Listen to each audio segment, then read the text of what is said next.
السلام علیکم ناظرین، شعبان کا مہینہ ختم ہونے سے پہلے شوہر کے جسم کا وہ کون سا حصہ ہے کہ جس کو اگر بیوی دبائے تو اس گھر میں بے پناہ رزق بارش کی طرح برسے گا۔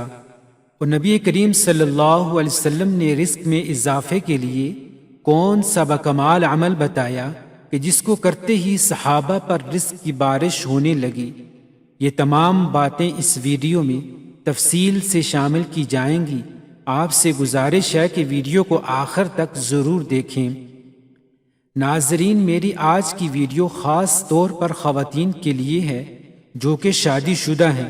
شوہر کے کس حصے کو دبانے سے گھر میں اتنی دولت آتی ہے کہ جتنا مرضی خرچ کر لیں کبھی دولت اور رزق میں کمی نہیں آئے گی انشاءاللہ۔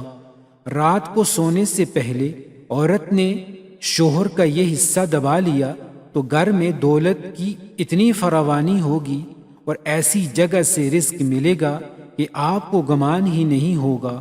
آپ نے بہت بار دیکھا ہوگا جب بھی مرد اور عورت کا نکاح ہوتا ہے اور وہ میاں بیوی بن جاتے ہیں اور جس گھر میں ایک عورت دلہن بن کر جاتی ہے تو وہ گھر والے چاہتے ہیں کہ عورت کا نصیب اچھا ہو، گھر کو سنبھالنے والی ہو، شوہر کے گھر والوں کی اچھی طرح خدمت کرنے والی ہو۔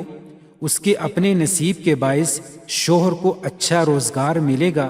جیسا کہ آپ نے سنا ہوگا رزق عورت کے نصیب سے ملتا ہے اور اولاد مرد کے نصیب سے ملتی ہے۔ اسی طرح بہت سی باتیں آپ کو معاشرے میں سننے کو ملتی ہیں۔ حدیث پاک میں آتا ہے کہ نکاح کے ذریعے رزق کو تلاش کرو اور عورتوں سے نکاح کرو کیونکہ یہ عورتیں اللہ تعالیٰ کی طرف سے تمہارے پاس رزق میں برکت لے کر آئیں گی۔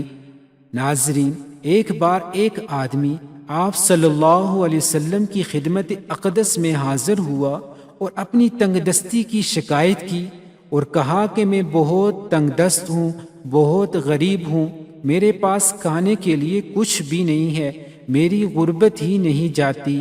تو حضور صلی اللہ علیہ وسلم نے فرمایا کہ تم پر لازم ہے کہ تم شادی کر لو، یعنی نکاح کر لو۔ نکاح ایک ایسا رشتہ ہے جس میں اللہ تعالیٰ نے برکت اور ترقی رکھی ہے، روزگار مل جاتا ہے، جبکہ تنگ دست آدمی کی تنگ دستی دور ہو جاتی ہے، رزق میں بہترین برکت پیدا ہو جاتی ہے۔ حضرت عائشہ رضی اللہ تعالی عنہا سے روایت ہے کہ رسول اللہ صلی اللہ علیہ وسلم نے فرمایا کہ عورتوں سے نکاح کرو، وہ تمہارے لیے مال لائیں گی، یعنی ان کے آنے سے اللہ تعالی مال میں برکت عطا فرمائے گا۔ جہیز لانا مراد نہیں، عورت ہمیشہ یہ چاہتی ہے کہ اس کا شوہر گھر میں اتنی دولت لائے جو کبھی ختم نہ ہو۔ ایسی عورت کو چاہیے کہ آج سے ہی یہ عمل لازمی کرے۔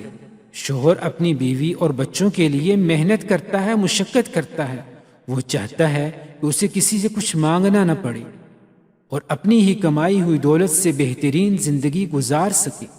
دوسری طرف کچھ ایسے شوہر بھی ہوتے ہیں جنہیں اپنی بیوی اور بچوں کی کوئی پرواہ نہیں ہوتی۔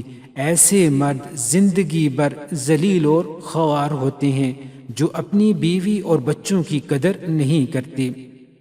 اگر شوہر گھر میں پیسے کم لاتا ہے اور اس کا کام صحیح طریقے سے نہیں چل سکتا، اس کا کاروبار بھی نہیں چلتا، کمائی بہت کم ہے، تو عورت کو چاہیے کہ رات کو اس کے بستر پر بیٹھ جائے اور آرام آرام سے اس کے پاؤں دبانا شروع کر دے۔ جیسے جیسے وہ پاؤں دبائے ویسے ہی یہ پڑھتی رہے، جس میں اللہ رب العزت کے 2 اسم مبارک ہیں جو میں آپ کو بتانے جا رہا ہوں۔ عورت اپنے نرم نرم ہاتھوں سے شوہر کے پاؤں دبائے اور ساتھ ساتھ اس کا ورد کرتی رہے جو اللہ پاک کے 2 بہترین اسماء مبارکہ ہیں۔ شوہر کے پاؤں دبانے کے ساتھ ساتھ اس کا ورد جاری رکھے۔ محترم بھائیوں اور بہنوں، یہ ایک ایسا عمل ہے جو اللہ تعالیٰ کو بہت پسند ہے، کیونکہ میاں بیوی میں محبت ہونا اور ایک دوسرے کی طرف پیار سے دیکھنا گھر میں بہترین رزق اور برکت لے کر آنا ہے۔ ایک اسم مبارک یا غنیو آپ کے شوہر کے رزق، دولت اور کاروبار میں اضافہ فرما دے گا، شوہر کو مالا مال کر دے گا۔ جبکہ دوسرے نمبر پر یہ اسم مبارک یا ودودو میاں بیوی کے درمیان آپس میں محبت بڑھانے کے لیے، یعنی اگر میاں بیوی کسی وجہ سے ناراضگی پیدا ہو جاتی ہے تو یہ اسم مبارک دونوں میں محبت پیدا کر دے گا۔ تو اس ویڈیو میں بتائے گئے چھوٹے سے وظیفے کی برکت سے میاں بیوی دونوں کے درمیان محبت بھی بڑھ جائے گی اور ان کی دولت میں بھی اضافہ ہوگا، اور اللہ پاک بھی ایسے میاں بیوی کی مدد فرماتا ہے۔ آپ صلی اللہ علیہ وسلم نے ارشاد فرمایا، بہترین بیوی وہ ہے جسے اس کا خاوند جب دیکھے تو اس کا دل خوش ہو جائے۔ اگر شوہر اسے کسی بات کا حکم دے تو وہ اس کی اطاعت اور فرما برداری کرے، اور اگر شوہر گھر میں نہ ہو تو وہ اس کے مال اور اپنے نفس کی حفاظت فرمائے۔ محترم ناظرین، اللہ عز و جل سے دعا ہے اللہ پاک ہمیں دین کی صحیح سمجھ بوجھ عطا فرمائے اور میرا سنانا اور آپ کا سننا قبول و منظور فرمائے، آمین۔